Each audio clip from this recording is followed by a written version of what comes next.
A nombre del maestro Eugenio Vázquez, les doy la más cordial bienvenida a este curso de Filosofía Política. El día de hoy vamos a tener el gusto de escuchar al doctor Adolfo García de la Sierra, que es licenciado en Filosofía por la Universidad Nacional Autónoma de México. Es maestro en Filosofía con especialidad en Filosofía de la Ciencia por la Universidad de Stanford y doctor en Filosofía por la Universidad de Stanford. Actualmente se desempeña como profesor investigador del Instituto de Filosofía de la Universidad Veracruzana, al cual también encabeza como director.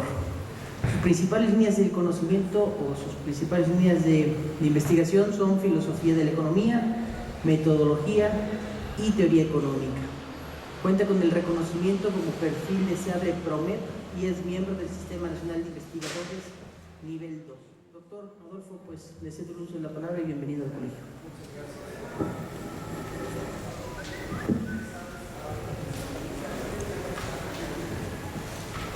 Bueno, buenas tardes a todos.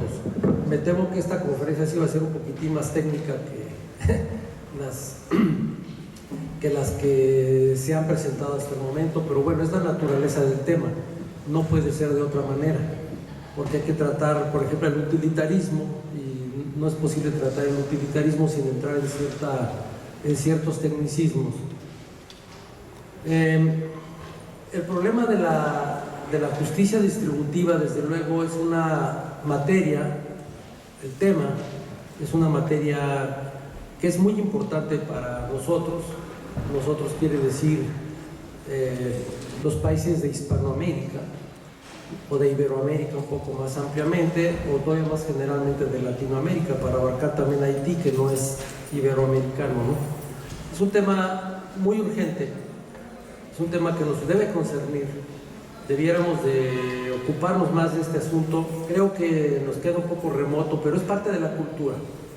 Estamos reprobados en justicia, como ya se habrán dado cuenta, ¿verdad? Desde hace mucho. Estamos reprobados en justicia. Esa es la realidad. Entonces empecemos por ahí. Y bueno, la academia es la que tiene que empezar a sembrar semillas. No sé cuándo van a fructificar las ideas de la academia. Tardan mucho, pero no por eso debemos de dejar de hacer nuestro trabajo.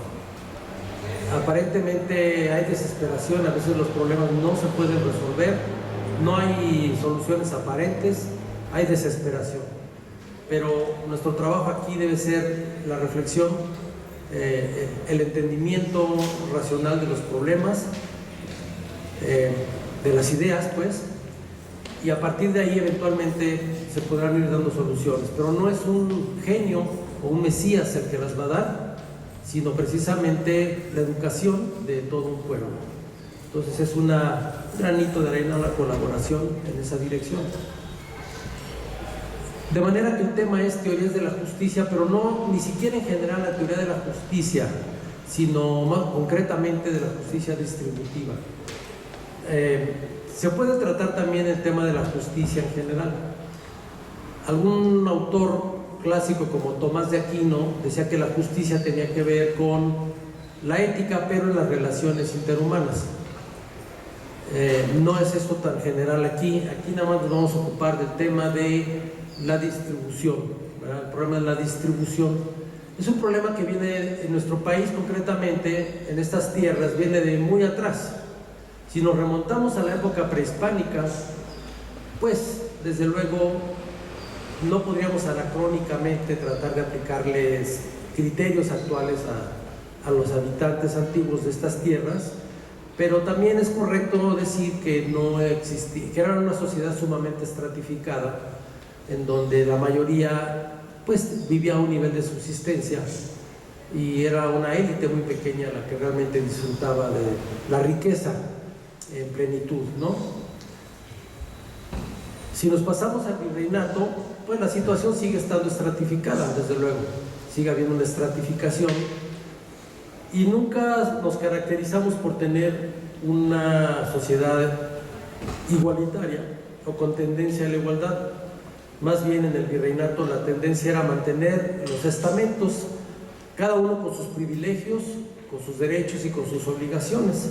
Era una estructura tipo medieval. Y dentro de ese marco, la distribución que existía era pues era la que era y absolutamente nadie se cuestionaba si estaba bien o mal, ¿no? Era visto como algo natural. La desigualdad entre los seres humanos en la Edad Media, en el sistema feudal, se ve como algo natural. Si estás ahí trabajando la tierra, pues es porque eres un campesino. Si estás arreglando las cerraduras de los caballos, pues es que eres un herrero. Si eres el señor feudal, pues es que eres el señor feudal. Cada quien tiene un lugar en una estructura jerárquica y es natural, nadie se cuestiona como si hubiera un responsable de haber asignado esas posiciones. Era algo que se consideraba acomodado por la naturaleza o por Dios mismo. Es ya desde luego en la modernidad que se empieza a pensar y a cuestionar el asunto de la desigualdad, ¿no?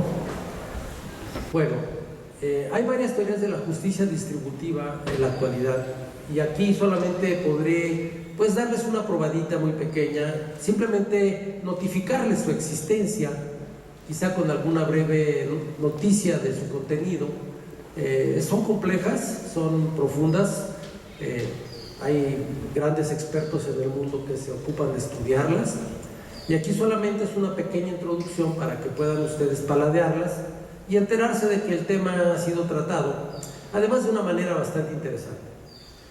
Empecemos con Nozick. Nozick es conocido como un autor, algunos le llaman un anarcocapitalista, es de los que sostienen la doctrina del Estado mínimo. Él piensa que entre más pequeño sea el Estado mejor y que la función del Estado es ser una especie de gendarme que protege la propiedad privada, la vida, que bueno, también Locke ya lo había dicho, pero Nozick tiene una manera muy ingeniosa y muy peculiar de argumentar. Desde luego es obligatorio para todo estudiante de teoría política o económica conocer su famoso libro Anarquía, Estado y Utopía, que bueno, está publicado por el Fondo de Cultura Económica, pero si me ayuda aquí alguien a ir haciendo una lista, todos los podemos subir a alguna plataforma para que todos ustedes puedan descargarlos en formato digital, PDF, y los puedan leer en pantalla o imprimir si les parece, ¿no? Entonces muchos de los libros que aquí voy a mencionar o textos se pueden conseguir, los tenemos y los vamos a pasar. Bien, empecemos pues. En primer lugar, según Nozick, no es en modo alguno obvio que el problema de la desigualdad sea un problema de justicia. Dice: la legitimidad de alterar instituciones para lograr mayor igualdad de condiciones materiales está, aunque frecuentemente supuesta, rara vez fundada en argumentos. Aquí nos está desafiando Nozick, ¿no? No se puede simplemente suponer que la igualdad tenga que estar integrada en cualquier teoría de justicia. Hay una sorprendente escasez de argumentos en favor de la igualdad que sean capaces de asir las consideraciones que subyacen en una concepción no global y no pautada de justicia de pertenencias. Sin embargo, dice, no faltan enunciados sin fundamento de una presunción en favor de la igualdad. La pregunta que nos concierne aquí es la relativa a la justicia de la asignación de la riqueza, esto es, de las pertenencias o posesiones de los miembros de la sociedad en cualquier corte sincrónico de la misma. México 2014, por ejemplo. Nozick proporciona una enunciación insuperable de las condiciones formales que debe satisfacer una asignación justa.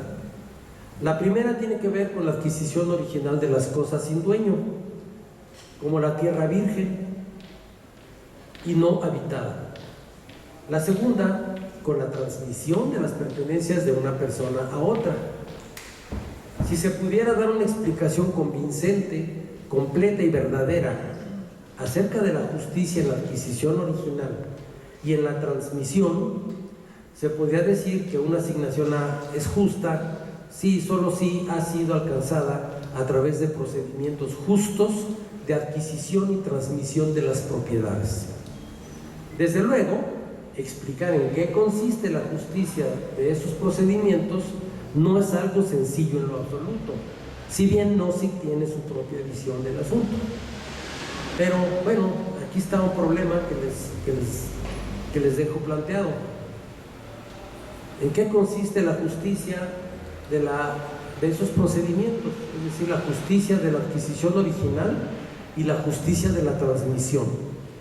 No son problemas en lo absoluto fáciles, sencillos, ¿verdad? Una vez resuelto y déjenme decirles una cosa, este problema se va a presentar absolutamente en toda sociedad, incluso en las comunidades primitivas, lo que Tönnies llama las Gemeinschaften. Las Gemeinschaften son las comunidades orgánicas, en donde no existe todavía la figura del individualismo burgués.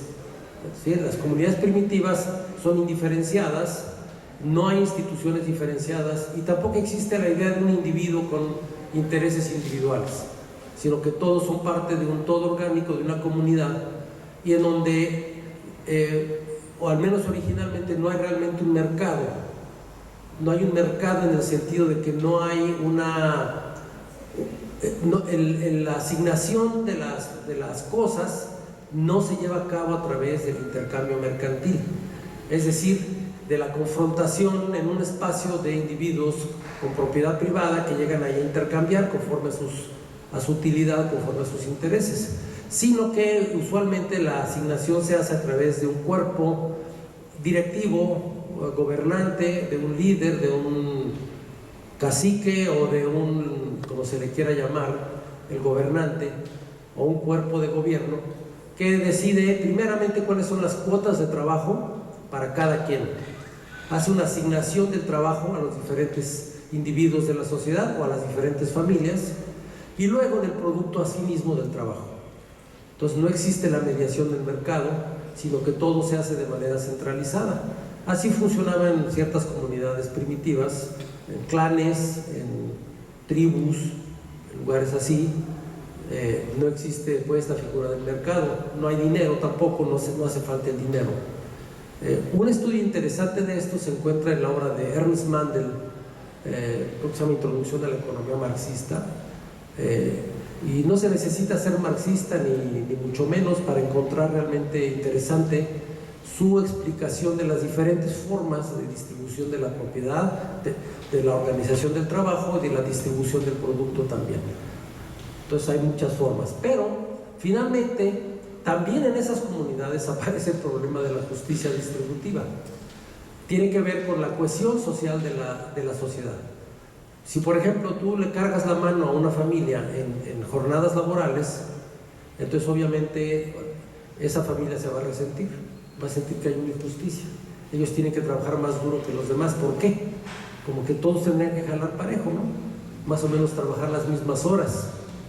Entonces, pronto se establece como un criterio para la asignación del trabajo, para la distribución del trabajo social, se introduce pues el criterio del tiempo de trabajo socialmente necesario, ¿verdad? Entonces, si la familia A ocupó 20 horas trabajando para la familia B, por ejemplo del Japón, entonces la familia B tiene que trabajar 20 horas para la familia A. Y en una comunidad más elemental, bueno, más o menos todos tienen que trabajar las mismas horas, porque si no tiene que ver con la estabilidad del grupo social, la cohesión del grupo social. La justicia es un cemento que cohesiona a las sociedades. Cuando hay injusticia, pues las sociedades tienden a disgregarse. Entonces, en teoría política es muy importante el tema de la justicia. Es más, algunos autores dirían que es el tema central. Y no solamente la justicia distributiva, sino en general la retributiva también. Pero la justicia, pues, en todas sus formas es central a la teoría política, al pensamiento político. Entonces, entonces lo que estoy diciendo, pues, en resumen, es que también en esas comunidades primitivas está el problema de la distribución, el problema de la justicia distributiva. No se necesita la sociedad burguesa, lo que Hegel llamaba la sociedad burguesa, Bürgerliche Gesellschaft, que llama en la filosofía del derecho, que es donde hay intereses individuales. No se necesita llegar a eso para plantearse el problema de la justicia distributiva. Aparece en toda organización social. Pero bueno, supónganse que hemos resuelto el problema de en qué consiste la justicia de una apropiación original y en qué consiste en la justicia de la transmisión de la propiedad. Entonces puede resultar, ya teniendo claros estos conceptos filosóficos, que la asignación o distribución actual en una sociedad determinada no sea procedimentalmente justa. Es decir, que lleguemos a la conclusión a partir de la observación empírica, del conocimiento de la historia, de los registros de propiedad, etcétera, de los registros históricos, llegamos a la conclusión de que la manera en que se distribuyó la riqueza en esta sociedad X, pues no es procedimentalmente justa. Esto entonces abre una cuestión, que es el de la rectificación, ¿verdad? El problema de la rectificación diquética de esta asignación. Uso la palabra diquética como relativo a la justicia. Diké, en griego, la diké es la justicia. Entonces he acuñado este neologismo diquético porque justiciero como que no significa lo que quiero, ¿no? En inglés es justicial, pero no hay justicial, en castellano se oye verdaderamente espantoso, y entonces me tomé la libertad de usar un neologismo de raíz griega, ¿no? Diké, diquética. Entonces está la pregunta de la rectificación diquética de la asignación preponderante, lo cual abre un enorme universo de preguntas y problemas. Para mencionar solo una, supongamos que la actual distribución es el resultado de abusos cometidos por un grupo racial contra otro hace 3 generaciones. Pregunta, ¿se justifica entonces una expropiación general de bienes para resarcir el daño? El lector estará ya concediendo, o ustedes, amables escuchas, que el asunto es grave y delicado, no es nada fácil de tratar. Los problemas científicos que plantea la exigencia de determinar cuál sería entonces la asignación justa son formidables. Los problemas prácticos y políticos pueden ser insuperables o conducir a situaciones sociales críticas y muy graves. Pero estos son los problemas inherentes a las teorías retributivas de la justicia, las cuales son históricas por naturaleza. Entonces ahí está el problema de, bueno, vamos a rectificar en inglés se diría the wrong, ¿no? El mal, ¿no? Sí. Eso significa, por ejemplo, en un país no la deuda, por ejemplo, sí, así es, efectivamente, o envía ayuda especial, ¿verdad?, a una excolonia, ¿verdad? Sí, claro, ese es un esfuerzo en ese sentido de, ¿cómo se dice?, de resarcir, ¿no? De resarcir o de tratar de avanzar en una dirección opuesta a la injusticia que quedó en esa posición y en ese lugar. Así que sí existen en la realidad esos esfuerzos, se pueden dar de muchas maneras, por ejemplo, transferencias financieras, transferencias monetarias, ¿no?, ayuda especial, en fin, hay varias formas en que esto se ha intentado en el pasado. También están las formas más extremas, revolucionarias, ¿no? La expropiación general, por ejemplo, como en Cuba tiene lugar una expropiación general. Entonces lo que se hace es que el Estado concentra toda la riqueza y hace una redistribución, que no vamos a discutir aquí si es justa o injusta, pero es otro método mediante el cual se ha intentado resolver el problema de una distribución históricamente dada, injusta de la propiedad, de la riqueza. Otro enfoque, además de estos que acabo de mencionar, es el de las teorías de la justicia distributiva de porciones actuales. Estas son necesarias sobre todo para políticas de planificación o incluso de taxación, para impuestos, ¿verdad? Establecer impuestos. Los impuestos son formas de transferencia. Una estructura fiscal hace que se transfiera riqueza de un lado a otro, de algunas personas a otras personas, ¿verdad? Entonces, para poder tener taxaciones óptimas o no tan malas, pues sí se requiere lo que se llama una teoría de la justicia de porción actual. Estas teorías no se ocupan de la justicia histórica, sino que juzgan la justicia de las asignaciones con base en principios estructurales. La llamada economía del bienestar, welfare economics, cuya fundación algunos se la atribuyen a Samuelson, a Paul Samuelson, aunque en realidad ya desde antes había Bergson, por ejemplo, había hecho cosas, la cual es una expresión del utilitarismo, es un ejemplo de estas teorías. A partir de comparaciones interpersonales de utilidad, el utilitarismo propone lo que llama funciones de bienestar social, que permitan elegir asignaciones mediante el criterio de la optimalidad. Elíjase aquella asignación que maximice la función de bienestar social. Entonces aquí aparece el asunto de un criterio para optimizar la distribución. Entonces se requiere aquí construir un criterio que permita hacer asignaciones óptimas, ¿verdad? Ese es el problema, digamos, de las teorías de la justicia distributiva de porciones actuales. Cómo construir asignaciones óptimas o criterios para una asignación óptima. La aplicación del principio utilitarista supone que las funciones de bienestar reflejan o dan expresión a criterios diquéticos de distribución. Por ejemplo, un criterio resultante de una función de bienestar social puede ser si hay poca producción lechera, transfiérase a los niños más pobres, por decir algo, ¿no? O si sobra leche, asígnese a las familias más pobres. Ese podría ser un ejemplo de un criterio diquético de distribución. O cóbrese impuestos a tales y transfiérase los recursos a tales otros, o subsídiese a tal y al otro no se le subsidie, condónense impuestos acá y cóbrense impuestos allá. Ese tipo de medidas debieran de estar fundamentadas en este tipo de criterios, ¿sí? Entre muchos otros, Peter Hammond, profesor ya retirado, jubilado de Stanford de teoría económica y de experto en cuestiones de política distributiva, muy cercano a Amartya Sen.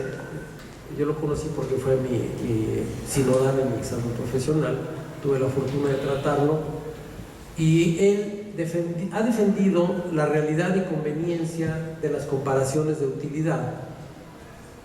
Pero el utilitarismo es una concepción que plantea graves problemas filosóficos, tanto de principio como de aplicación práctica, que requieren ser discutidos por un programa de investigación sobre la justicia económica.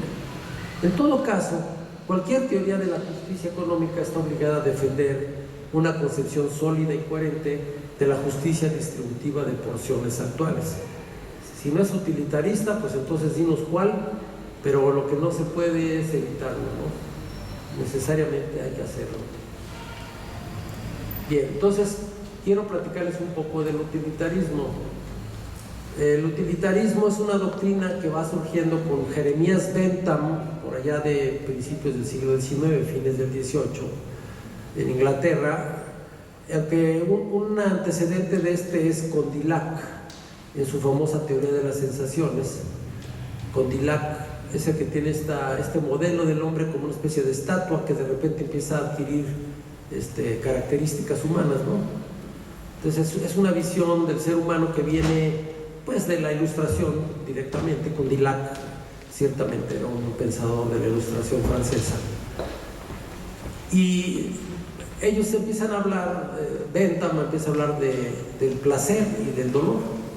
Entonces el utilitarismo surge en relación con la psicología, con la idea de lo que es placentero y de lo que es doloroso. Entonces las primeras nociones de utilidad están relacionadas con un principio hedonista, una idea hedonista del ser humano. El ser humano es visto como un ser racional que busca minimizar el dolor y maximizar el placer, lo cual no está tan alejado de la realidad, ¿no? Como primera aproximación, tampoco es tan chiflado decir eso. Digo, a nadie le gusta tener un dolor de cabeza, sino ¿para qué vamos a comprar una aspirina, no? ¿Sí? La medicina justamente trata de reducir el dolor y aumentar el bienestar. Ahora ya no se dice placer, ahora se dice welfare, ¿no? El bienestar, ¿no?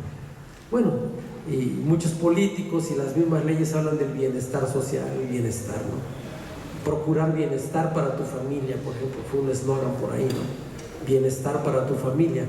En realidad el origen de eso es utilitarista, es Bentham, ¿no? Bienestar quiere decir reducir el dolor, el sufrimiento y aumentar el bienestar, el placer en cierto sentido.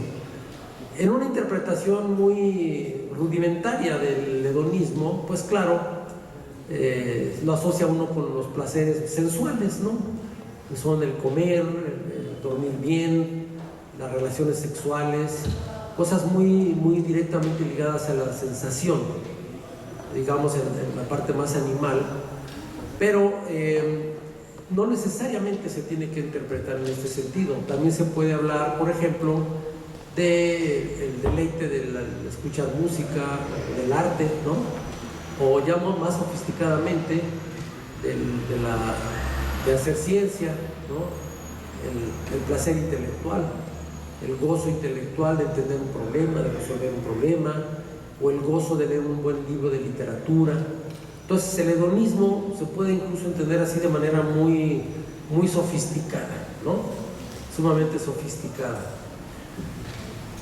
En el siglo XIX se va refinando las nociones de Bentham, sobre todo en Jevons, William Stanley Jevons, el creador de la llamada economía, bueno, todos ellos lo son, creadores de la economía neoclásica. William Stanley Jevons era británico, pero también en Leon Walras, dirían los que saben francés, ¿no? Leon Walras, que era francés, en un tratado de economía política pura, también se va a basar en el concepto de utilidad. Y desde luego también Karl Menger en Austria, también va a tener una aportación en este sentido. Son los famosos marginalistas, ¿verdad? El marginalismo está basado en la noción de utilidad. ¿Por qué marginalismo? Bueno, porque ellos decían que se optimiza la utilidad, se maximiza la utilidad, precisamente en el punto en donde la derivada de la función de utilidad es igual a cero, ¿no? Es el criterio básico de maximización en teoría económica. Tomas la derivada de la función de utilidad, la igualas a cero y resuelves, y ese es el punto óptimo, ¿no? Todos los que han estudiado microeconomía conocen esto, ¿sí? Bueno, viene de ahí. Por eso son marginalistas. ¿Por qué? Porque hacen uso del cálculo diferencial integral, y entonces lo que hacen es reconstruir el hedonismo o el utilitarismo en términos que permitan el uso del cálculo diferencial integral, que tenía un gran prestigio. Estamos hablando de 1870. ¿Por qué tenía tanto prestigio? Pues precisamente porque la dinámica newtoniana había estado construida sobre la base del cálculo diferencial integral, y en general la física estaba construida sobre la base del cálculo diferencial integral. Y entonces, bueno, eso era lo científico, entre comillas, y había que llevar este método también a la teoría económica. Por eso se les llama los marginalistas. Sí, la utilidad marginal no es más que la derivada de la utilidad. Bueno, entonces Jevons en particular es importante en la construcción de esto, y la idea es más o menos la siguiente. Tienes, no sé si se alcanza a leer por ahí, ¿verdad? Aquí sí me van a perdonar, pero no hay manera de hablar de esto sin usar algunas nociones de la teoría de los conjuntos, porque si no voy a empezar a hablar como Cantinflas, ¿no? Por ahí, el mismo Jevons tiene una discusión en uno de sus libros. Dice, bueno, a ver, hay algunos que dicen que todo esto se puede decir en palabras sin necesidad de usar símbolos. No, pues sí, es de que se puede, ¿no? Nomás que sí se empieza a volver bastante farragoso, ¿no? Porque el grupo de personas, ¿cuál grupo de personas? No, pues aquel que dije 3 párrafos atrás, ¿no? Entonces mejor en vez de eso metemos la letrita ahí estilizada y ya, ¿no? No es fácil. Bueno, el utilitarismo grosso modo es lo siguiente. Tienes un conjunto de agentes que te imaginas pueden ser todos los individuos de la sociedad, de una sociedad determinada, o sus hogares si tú prefieres. De hecho, en la teoría económica actual los individuos vienen siendo no tanto personas individuales, sino lo que se llama households, que son como hogares, ¿no? Así como la propiedad familiar, ¿no? El household. Pero bueno, piénsenlo como seres humanos que sienten con funciones de utilidad cardinal o funciones de utilidad. Ahorita voy a explicar qué es eso, ¿sí? Ahorita voy a explicar qué es eso. Vamos a imaginarnos, en un gran esfuerzo de imaginación, los diferentes estados sociales, es decir, las diferentes asignaciones o distribuciones de la riqueza que pudieran prevalecer. Vámonos a una fiesta infantil para poner las cosas más facilitas, ¿sí? Está el problema de partir el pastel, no es otro más que ese. ¿Cómo vamos a partir el pastel? Pues tienes 10 niños, ¿no? Entonces, un approach, una aproximación inicial sería, bueno, pues pártelo en 10 trozos y dale un trozo a cada quien, ¿verdad? Y parecería que esta es una buena solución.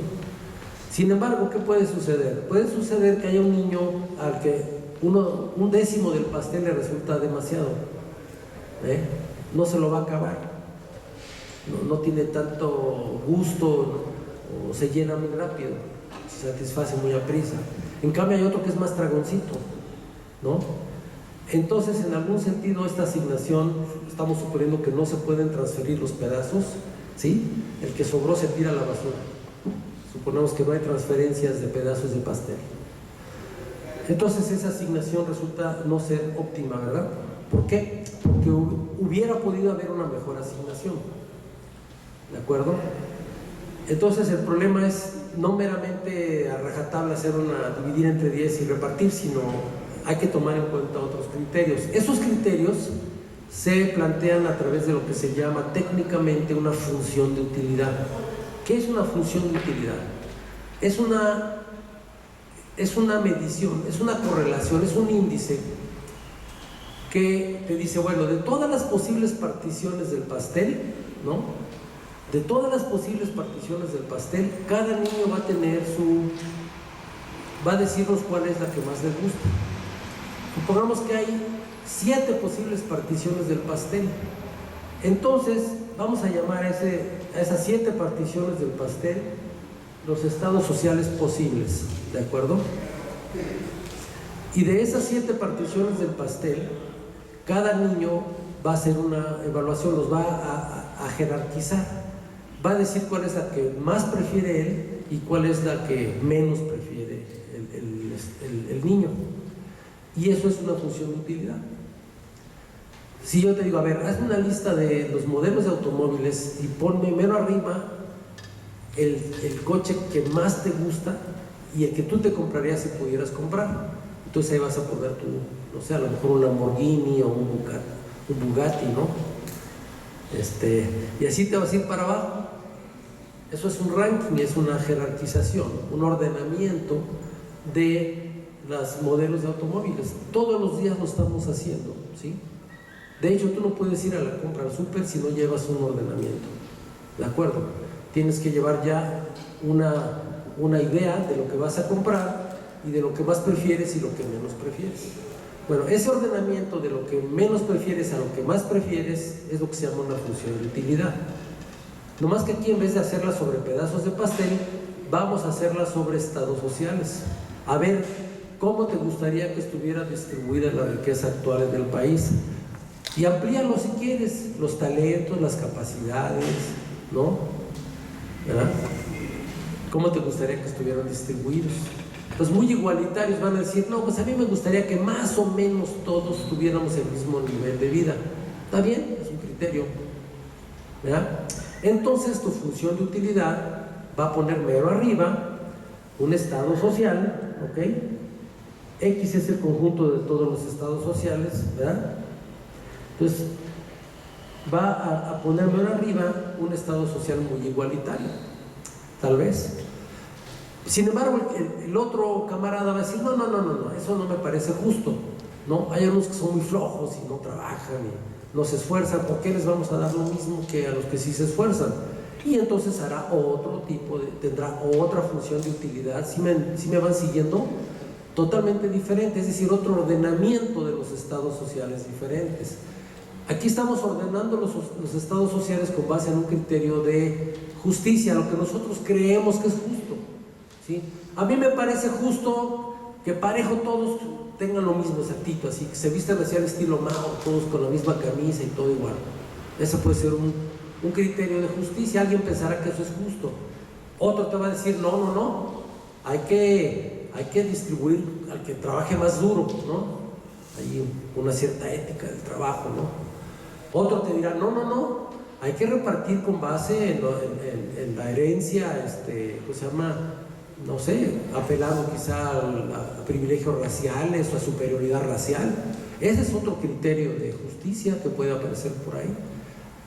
A nosotros nos parece chiflado, pero hay gente a la que no le parece chiflado, ¿no? O bien se puede apelar a rangos sociales, o a posiciones sociales, ¿no? O al que aporta más a la sociedad. En fin, hay una multitud de criterios que a los que tú puedes apelar, pero el resultado final es una función de utilidad social, ¿de acuerdo? Es una función de utilidad social a la que tú haces un ranking, un ordenamiento de los estados sociales.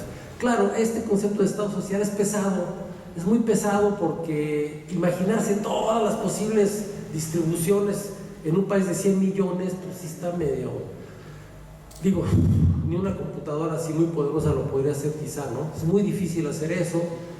Hacerlo realmente requeriría una imaginación casi infinita, manejo casi infinito de información, muchísima información, como por ejemplo saber, bueno, cuál es el pool total de la riqueza de un país, ¿no?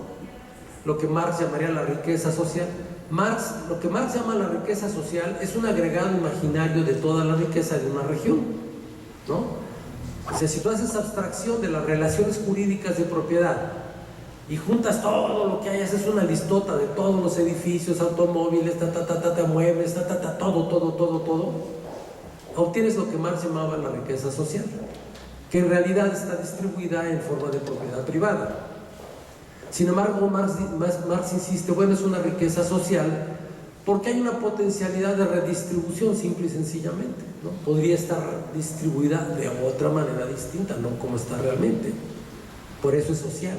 Y finalmente se produce en la interacción social, el trabajo, el capital, etcétera, etcétera, etcétera. Pero entonces, el ejercicio es el conjunto de los estados sociales son todas las posibles distribuciones de esa riqueza social. ¿Está bien? ¿Me van siguiendo? Entonces ese sería la X, esta X de aquí, el conjunto de los estados sociales. Y entonces cada persona, cada individuo tiene su propia noción de lo que es justo y de lo que es decir, de qué estados de ese conjunto X, cuáles son más justos que otros. Es comparativo. Ah, sí, este es más justo que aquel, ¿no? Y entonces podemos tener, son todos los criterios de los individuos acerca de los estados sociales, ¿no? Juan Pérez, que es el número 1, tiene tal idea de la justicia y ordena de cierta manera las posibles distribuciones. Pero Felipe González tiene otra idea de la justicia y ordena los mismos estados sociales de otra manera totalmente distinta. Y así nos vamos, y cada cabeza es un mundo, ¿no? Entonces a lo mejor estas funciones son muy diferentes, ¿no? Bien. Entonces el utilitarismo lo que quiere hacer es agregar esas funciones de alguna manera, ¿verdad? Si ahora pasamos de pensar que están definidas sobre conjuntos de estados sociales, no, está bien, vamos a pensarlas así. El utilitarismo interpreta esas UEs, no se les olvide lo que son las UEs, son nuestros criterios, nuestros ordenamientos, como funciones de placer neto. La expresión, la utilidad para el agente I de X es igual a 0, significa que X no tiene ningún efecto en la felicidad de Y. ¿Ok? Ahora vamos a rankear de otra manera. Vamos a ver ahora, para cada individuo, qué tanta utilidad, es decir, qué tanto placer neto, para hacer gráficos, qué tanto placer neto le da un estado social.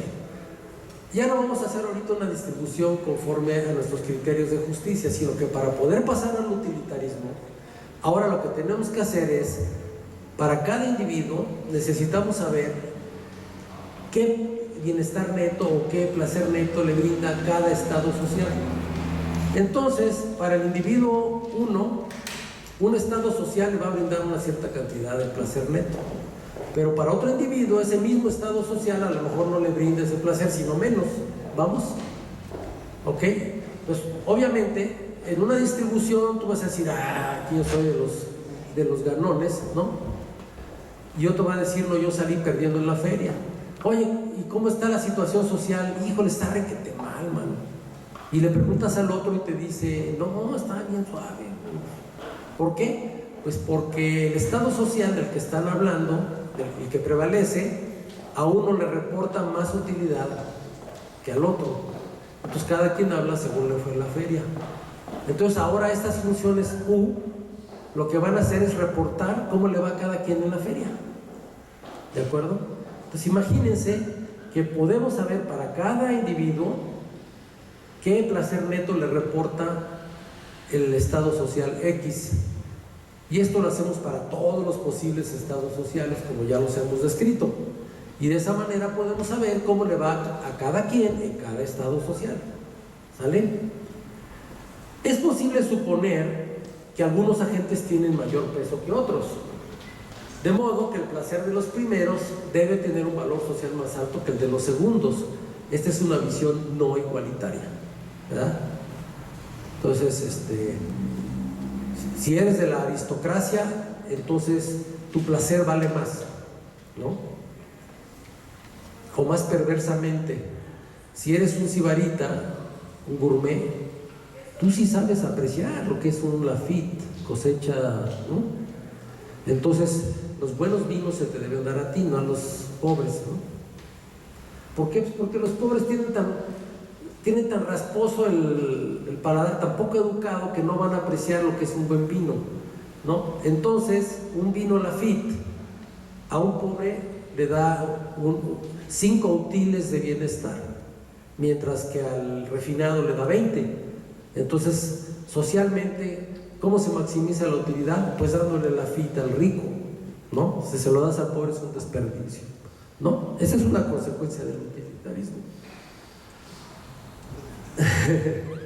Esa es la queja de Amartya Sen, ¿no? Entre otros, ¿no? Entonces, para el mismo agente individual, este peso puede variar dependiendo del curso de acción o estado que se adopte. De modo que para un estado X la ponderación social de la gente puede ser una, y para otro estado X' otra diferente. Tiene que ver con el peso, lo que vamos a llamar aquí las ponderaciones o el peso social, ¿sí?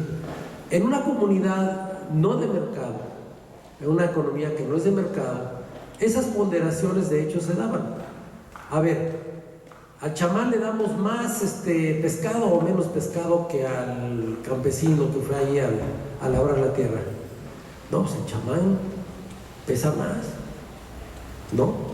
Simbólicamente tiene más importancia porque es el curandero además, y además te puede maldecir, ¿no? Y echarte la mala vibra ahí, ¿no?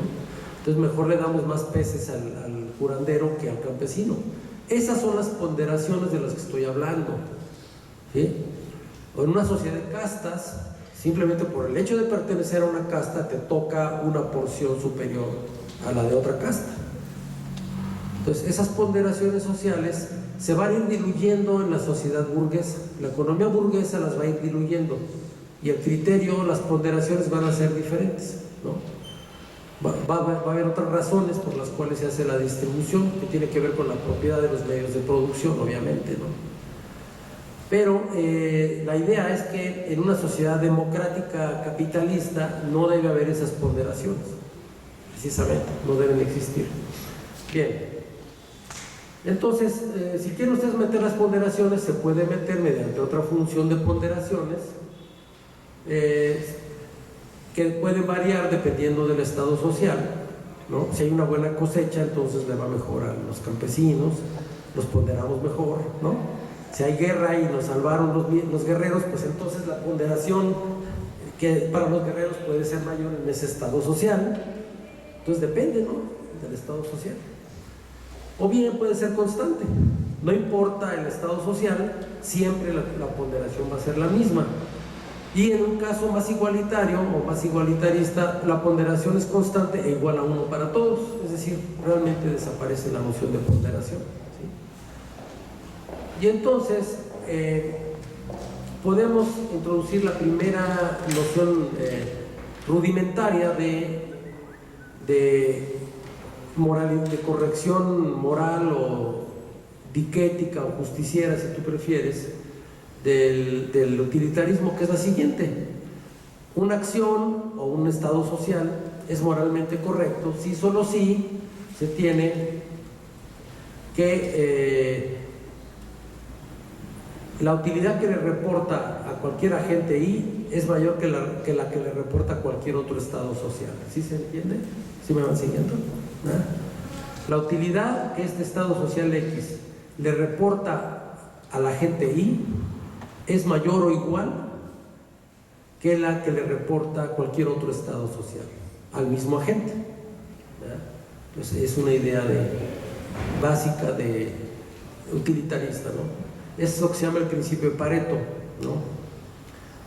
La idea de Pareto es, bueno, si todos pueden, si hay una asignación que no puede ser mejorada, entonces es óptima en algún sentido. Entonces esto más o menos viene antecediendo a lo que va a ser el criterio de Pareto. El principio de imparcialidad fuerte es el que nos dice que las ponderaciones son las mismas para todos los agentes. Entonces, es decir, no se hacen distinciones sociales por causa de raza, género, clase social, etcétera, etcétera, ¿no? Sino que si vamos a hacer una medición de utilidad tiene que ser parejo. Todos están en la misma tabla, ¿no? El principio de perdón, a ver, que dice, esto es para todo agente y para toda situación, ¿no? El otro dice que es para toda... ¿Cuál es la diferencia? A ver. Sí, para cualesquiera dos situaciones distintas, ¿sí? La ponderación es la misma para cualesquiera dos agentes distintos. Y el débil te dice, para la misma situación social o acción, es la misma ponderación para dos agentes distintos. Bueno, entonces, supóngase que tenemos entonces y agentes agrupados en un cierto conjunto que ya vimos, cada una tiene su función de utilidad, o nosotros se la asignamos, ¿no? A ver, yo voy a medir qué es lo que es bueno para ti. Eso es muy paternalista, ¿verdad? Sí, pero bueno, el utilitarismo suele ser paternalista, ¿no? Construye las funciones de utilidad. En la práctica sí se hace, ¿no? Por ejemplo, la Secretaría de Salud, ¿qué hace? Bueno, yo sé cuáles son las vacunas que te convienen, ¿no? Pues hace una cartilla de vacunación. La cartilla de vacunación resulta de una especie de función de utilidad, ¿sí? O la forma de distribuir ciertas medicinas es el resultado de una función de utilidad en este sentido. ¿Ahí qué hace? Bueno, todos los niños son iguales, ¿no? Entonces a todos los niños, ¿cómo dice el lema? Para todos los niños, todas las vacunas. No hay ahí ponderaciones, ¿verdad? Entonces es parejito. Bien. Entonces, el problema de la elección social ahí se puede formular como sigue. Dado un conjunto de estados sociales o políticas posibles X y una familia de situaciones, o sea, de posibles subconjuntos donde se presentan algunas de las situaciones de X, hay que encontrar una regla de elección. Ese es el problema, ¿sí? Que en cada situación escojan los puntos de la situación que sean óptimos en el sentido de Pareto. Es decir, que cumplan el siguiente criterio. La utilidad ponderada del punto elegido debe ser mayor o igual que la utilidad ponderada de cualquier otro estado social posible. O véalo como una política pública. La utilidad ponderada de la política pública X debe ser, la utilidad ponderada, ¿verdad? Dice aquí, debe ser mayor o igual que la utilidad ponderada de cualquier otra política social posible. Ese es el criterio de Pareto. Ahora, hay varios intentos de resolver el problema de la elección social basados en perfiles de funciones de utilidades individuales. Y entonces, para revisarlos, conviene que tengamos en cuenta la siguiente estructura. Hay que tomar en cuenta los siguientes conceptos, ¿sí? Hay que tomar en cuenta el conjunto de los agentes, ¿sí? De los individuos de la sociedad. hay que tomar en cuenta todas las posibles políticas o estados sociales, si prefieres, o asignaciones o distribuciones, si tú quieres. Hay que tener en cuenta una medida de lo que cada uno de esos estados, políticas o asignaciones le reporta a cada individuo de la sociedad. Y si tú quieres ponderaciones, bueno, metes ponderaciones, y si no, sencillamente las haces todas iguales a uno o las quitas definitivamente, ¿verdad? Eso de las ponderaciones puede tener un sentido, ¿eh? De hecho, el marginalismo sí se basa un poco en eso, ¿no? La idea de la utilidad marginal es un poco esa. La utilidad marginal de un peso para un pobre es mayor que la utilidad marginal de un peso para un rico, ¿no? Bueno, ahí hay una ponderación entonces. Entonces un peso no es un peso, ¿no? Depende de quién seas, ¿no?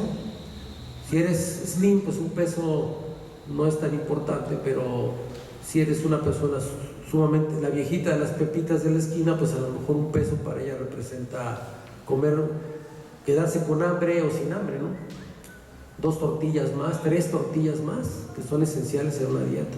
A ver, te va a quitar 3 tortillas en el desayuno, a ver si de veras es tan poquito, ¿no? No es tan poquito, ¿verdad? Entonces, depende del individuo. Para un individuo puede ser mucho, para otro puede ser poco. Por eso esto de las ponderaciones no lo tiren en saco roto, como si a priori fuera una consideración de privilegios, digámoslo así. Al revés, puede ser al revés, ¿no? Bueno, estos son requisitos, digamos, matemáticos. Lo que te dice es que el índice para la medición de la utilidad debe ser una función con valores positivos, ¿sale? Debe haber al menos una asignación o una política cuya utilidad sea positiva, porque si todas son 0, pues entonces da lo mismo, ¿no? Si todas las políticas valen lo mismo, pues entonces no hace falta hacer ningún análisis ni nada. Se escoge avienta un volado y agarra la primera, ¿no? ¿Ok? Bien. Entonces hay 2 principios de imparcialidad comúnmente aplicados en el utilitarismo. El principio de imparcialidad débil establece que el peso de 2 individuos cualesquiera para la misma decisión es el mismo. No se toma en cuenta. Los individuos pesan igual. El fuerte afirma que el peso de 2 individuos es siempre el mismo, sin importar la decisión, ¿verdad? Dependiendo de la tesis de imparcialidad que se adopte, hay 3 versiones del altruismo universal estricto. La tesis ética, que afirma que las elecciones sociales moralmente correctas o diquéticamente correctas son las que maximizan la utilidad social.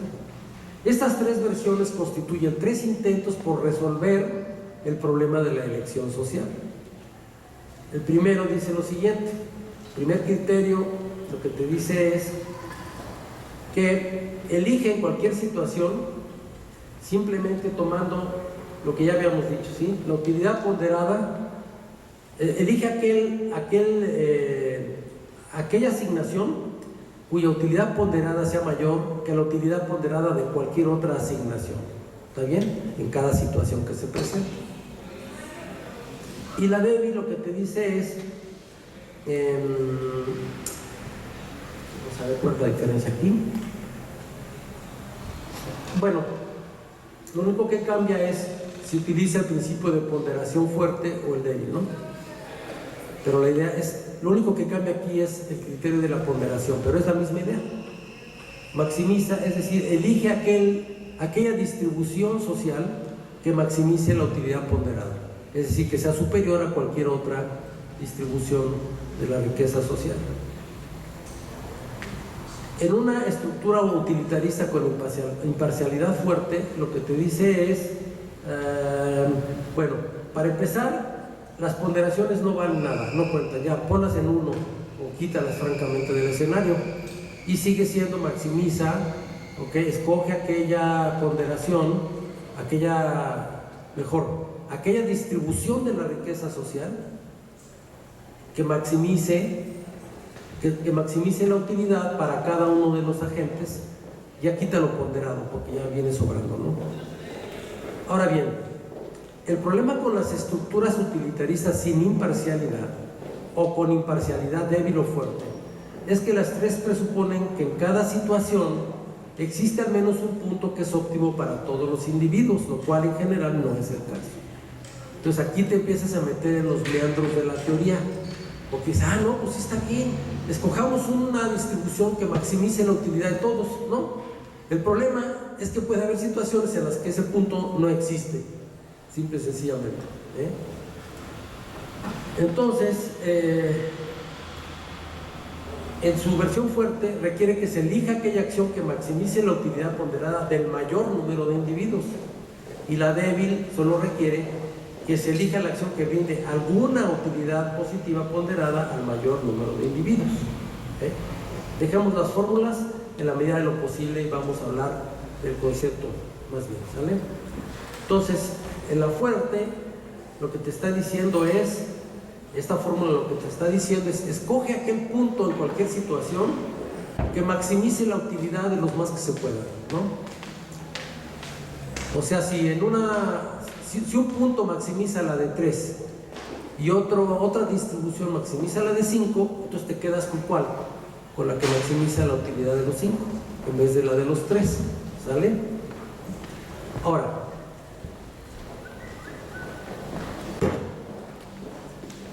el problema con esta regla es que puedes escoger una acción X que maximice la utilidad ponderada del mayor número de agentes, asignando cierta utilidad a los demás agentes, aunque de hecho existe otra distribución que también es óptima para los mismos agentes y les brinda más utilidad a los demás. En otras palabras, esta regla no garantiza que se cumpla la condición de Pareto. La condición de Pareto es una condición básica de racionalidad económica mínima, ¿sí? Lo que te dice la condición de Pareto es si quedó más pastel y alguien tenía más hambre, pues le hubieras dado ese pedazo, ¿no? La regla de Pareto lo que te dice es, si puedes mejorar a alguien sin fregar a alguien más, pues mejóralo. Es un principio muy elemental de racionalidad económica y de racionalidad etiquética también, ¿no? Entonces, es una mala distribución si dejaste a un niño con ganas de pastel y al otro vomitando de tanto pastel, ¿no? No es óptima de Pareto. ¿Por qué? Porque hubieras podido mejorar al dragón quitándole al niño que come menos pastel. Entonces, ese es el criterio de optimalidad de Pareto.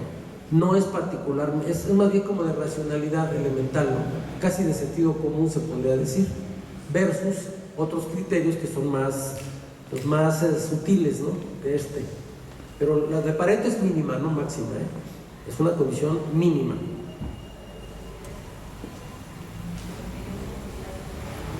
Desde el punto de vista económico, para darles otro ejemplo que nos atañe, las haciendas porfirianas no eran óptimas de Pareto, pero allá había una perversión que era mantener al campesino atado como obrero, como peón a la hacienda, impidiéndole que se hiciera más independiente.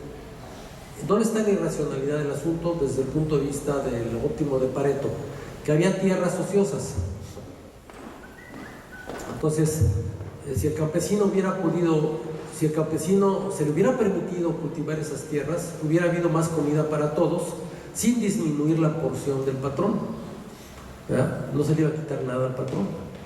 Lo que pasa es que el patrón tenía miedo de que así se hicieran más independientes y no quisieran someterse a los bajos salarios que les ofrecían, ¿verdad? Entonces es más complicada la estructura ahí.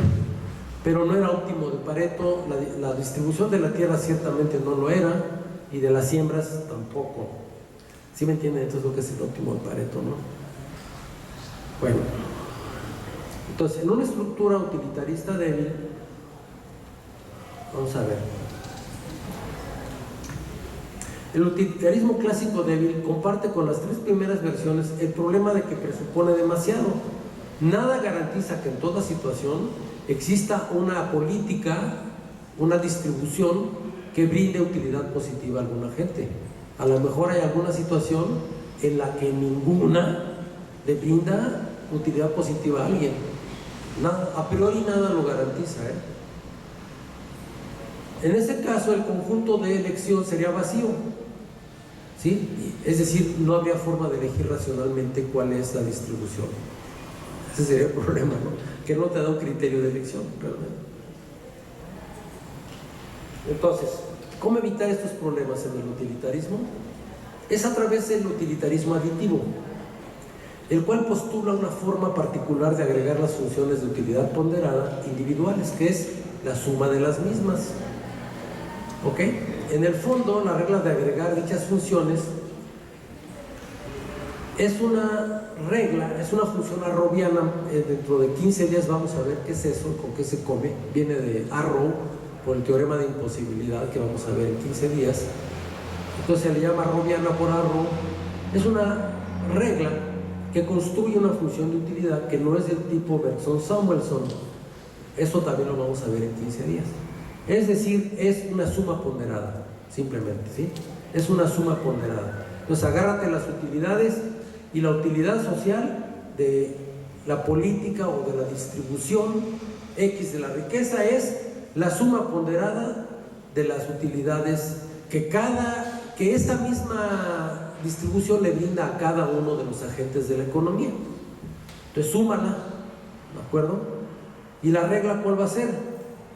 La regla va a ser, escoge aquella que maximice la utilidad, ¿sí? La suma de las utilidades.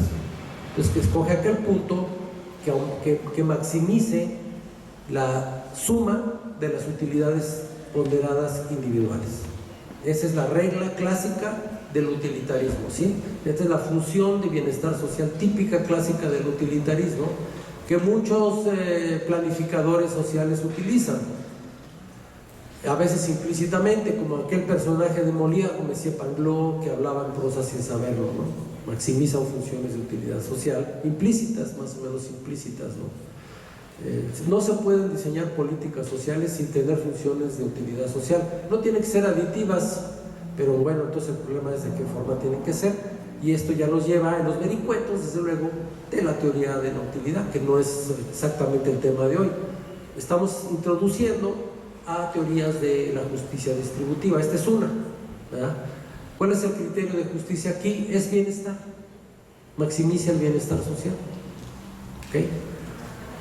Entonces, las Ws, que son los pesos, pueden ser útiles, ¿no? En una situación social determinada, para una situación social determinada, puede pesar más, por ejemplo, la desnutrición de cierto grupo de niños. Entonces, ¿eso qué quiere decir? Que una unidad de leche que le des a ese grupo pesa más socialmente, carga más la función, ¿sí? El resultado lo carga más que si se la das a otro grupo de niños distinto. Entonces los pesos en un momento dado sí pueden tener relevancia, pueden tener relevancia. Entonces, por ejemplo, si I es un niño desnutrido, WI puede ser un número más grande que el que le correspondería a WJ, donde J es un niño que no está desnutrido, ¿verdad? ¿Eso qué quiere decir? Que si tú le das una unidad de leche al niño desnutrido, se hace más grande la suma que si se la das esa misma unidad al niño J que no está desnutrido. Por eso las ponderaciones, repito, no necesariamente están marcando privilegios de clase o de raza, etcétera, ¿sí? No necesariamente, sino al revés, pueden más bien ser útiles para consideraciones de pobreza y ese tipo de cosas. Bueno, es el utilitarismo más o menos, ¿no? Grosso modo. Hay mucho más, créanme, detrás de esto. Y bueno, repito, estaba asociado a los marginalistas, viene desde Bentham, Stuart Mill también. Es toda una escuela que es muy popular en el mundo de habla inglesa, en países de habla inglesa, ¿no? Pero no ha faltado los críticos, desde luego, del utilitarismo. Uno de los críticos es Amartya Sen, premio Nobel de Economía, como todos ustedes lo conocen. Él es un hindú británico, porque se fue a vivir a Inglaterra. Yo creo que estudió ahí, no conozco su biografía, pero ciertamente hizo ahí su carrera en la Universidad de Oxford, y bueno, ha sido el gran maestro de los temas de pobreza, desigualdad, ese tipo de cuestiones, ¿no? Que bueno, como buen hindú, pues le conciernen, porque la India tiene problemas quizá más graves que los nuestros, porque la India además, ahí sí existen las ponderaciones, pero por razones de casta. Ahí sí, El peso tiene que ver con tu posición social. Si eres un intocable, estás frito, las políticas sociales no te tocan, ¿no? Las políticas sociales no te tocan, es decir, no hay nada para ti, nada más por tu posición de clase. El liberalismo siempre va a tener el problema de la ética pública, nunca va a dar pie con bola con la cuestión de la ética pública, hasta que Max Weber llega y dice, bueno, lo que pasa es que no hay una ética pública y tampoco hace falta. Es la opinión de Max Weber, ¿no? Y entonces efectivamente caemos en una forma de positivismo jurídico a ultranza, en donde es por fiat, ¿no? Entonces una ley es ley porque se promulgó, pero no hay nada detrás de esa ley, no hay una razón a la cual apelar para fundamentar ese derecho, sino simplemente porque el cuerpo jurídico así lo decretó. Entonces eso se tiende a volver dogmático, ¿no? Y en un país con nuestras características, donde todos somos más justos que Dios inclusive, y ya no digamos que las leyes vigentes, ¿verdad? La ley siempre se nos hace poco, nosotros somos más justos que la ley. Eso es muy hispánico, es muy hispánico. Entonces somos más justos que las leyes, entonces por eso no respetamos la ley, pinche ley, ¿no? Es una ley injusta, ¿por qué la tengo que respetar? Además, si le agregas teorías como la del marxismo, de que es la imposición de la burguesía, son las ideas del dominio de una clase sobre otra, pues menos, ¿no? Y entonces tenemos muy graves problemas para el establecimiento del Estado de Derecho. Ese es nuestro problema fundamental. No podemos establecer el Estado de Derecho porque no creemos en la ley, simple y sencillamente, sino que tenemos otros criterios, otra racionalidad de acción que no es el derecho positivo. Entonces ese es otro problema muy grave que tenemos. Pero está relacionado efectivamente con la justicia distributiva, porque finalmente la racionalidad de la justicia distributiva tiene que ver, pues, es ética pública, pues, finalmente. Y si no hay reglas de ética pública, pues entonces tampoco hay reglas para una distribución de la riqueza. Está ligado el problema. Entonces, si no hay una ética pública, tampoco podemos tener una noción general de justicia económica o de justicia de la distribución. Y ese es el pequeño problemita en el que estamos enredados aquí. Entonces tiene mucho que ver con lo que se está viviendo actualmente. Es una historia muy larga, que viene de mucho, muy atrás, ¿no? No hemos sido afectos. En primer lugar, realmente no hemos sido muy duchos en cuanto a conceptos de justicia, ¿no? Pero además de que no somos duchos en conceptos de justicia, que nos importa un comino la justicia, teóricamente hablando, menos en la práctica. Estamos acostumbrados a la injusticia y a la desigualdad. Entonces, tienes una sirvienta en tu casa, y si le puedes escamotear el sueldo, se lo escamoteas. Y si le quitas un poco de la comida para que coma menos, se la quitas. Y así somos todos aquí, yo me atrevo a decir, casi el 100%.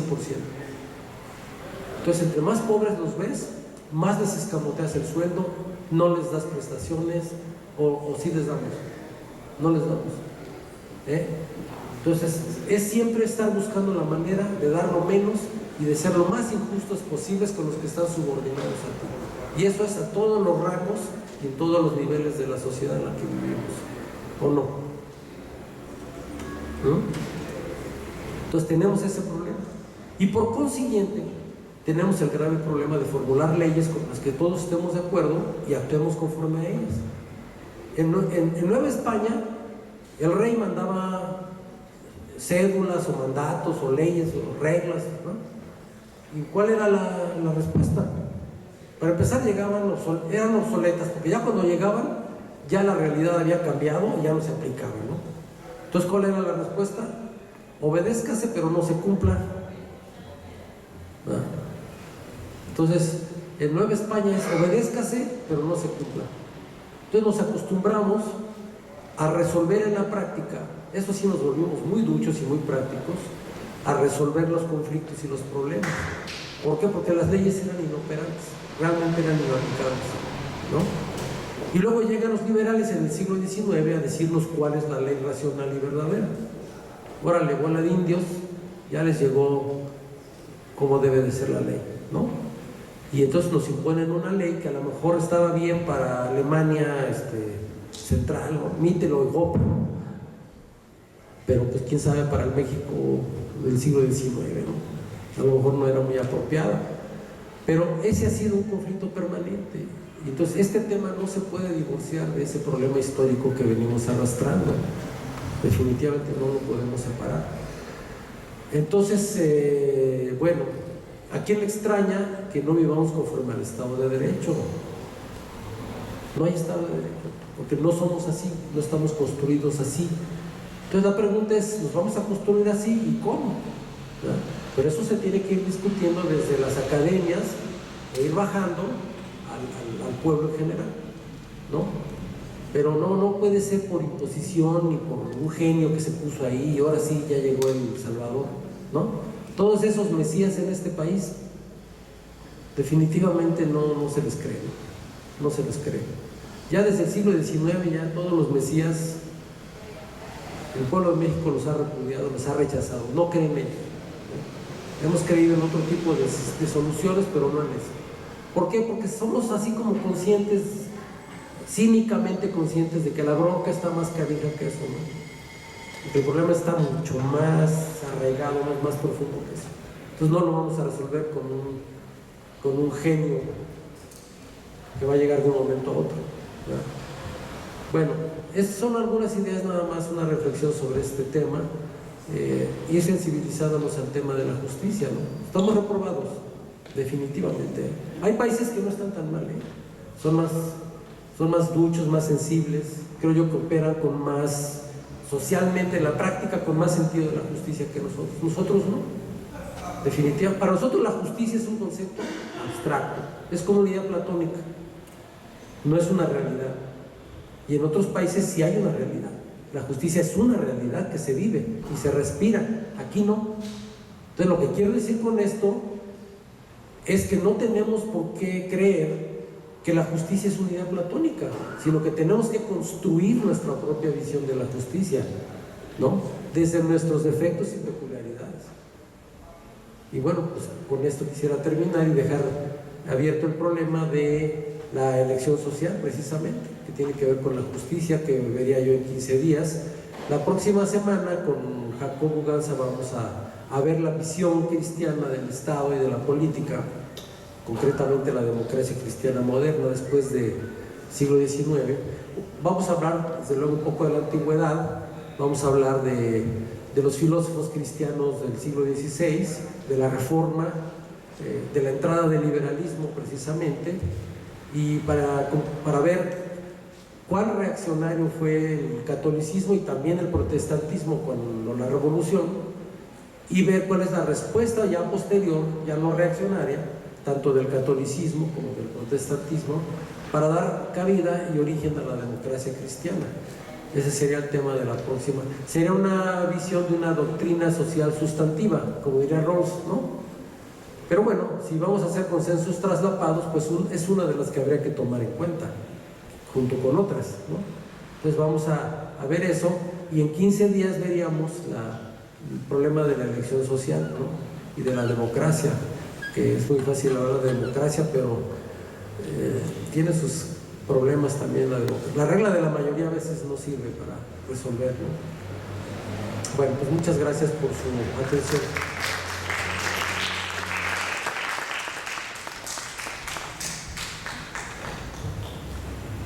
Gracias. Bien, muchas gracias, doctor Rodolfo. ¿Hay alguna pregunta?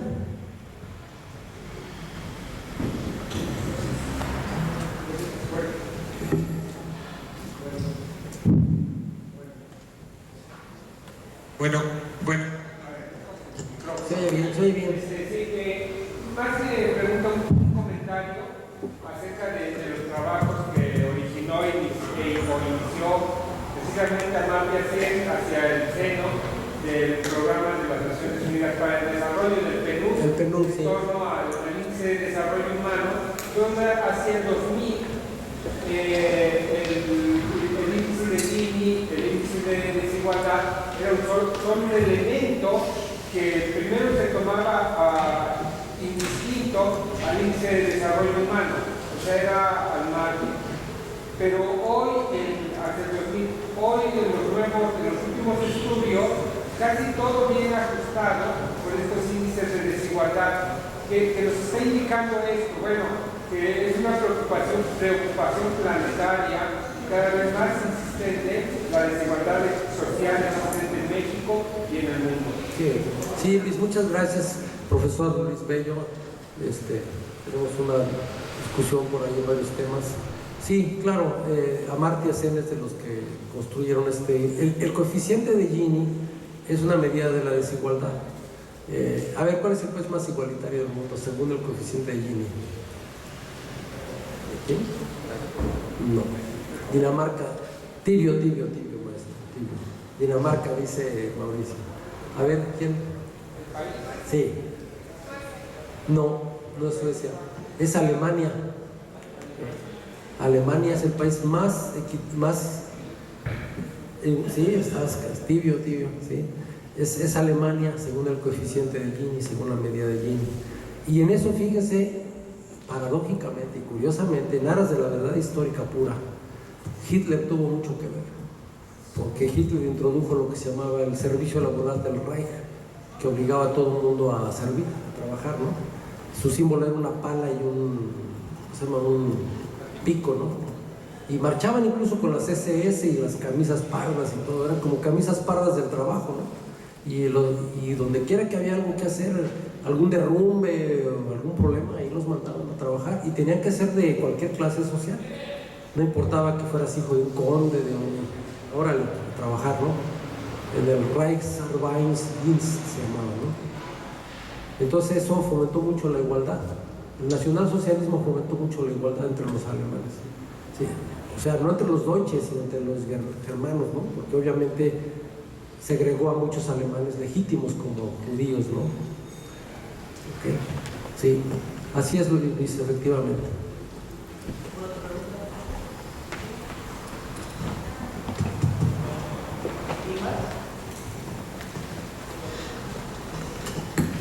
Bueno, doctor Rodolfo García de la Sierra, a nombre del maestro Eugenio Vázquez Muñoz, le queremos hacer un reconocimiento por su realmente muy interesante plática sobre doctrinas actuales de la justicia. Por ahí nos faltó uno, Harsanti, ¿no? A lo mejor lo podemos retomar. Sí, no, en realidad no lo mencioné explícitamente, pero es el gran utilitarista, ¿no? Bien, pues muchas gracias, doctor Adolfo. Esperamos verlo ya pronto la próxima semana y en 15 días. Muchas gracias.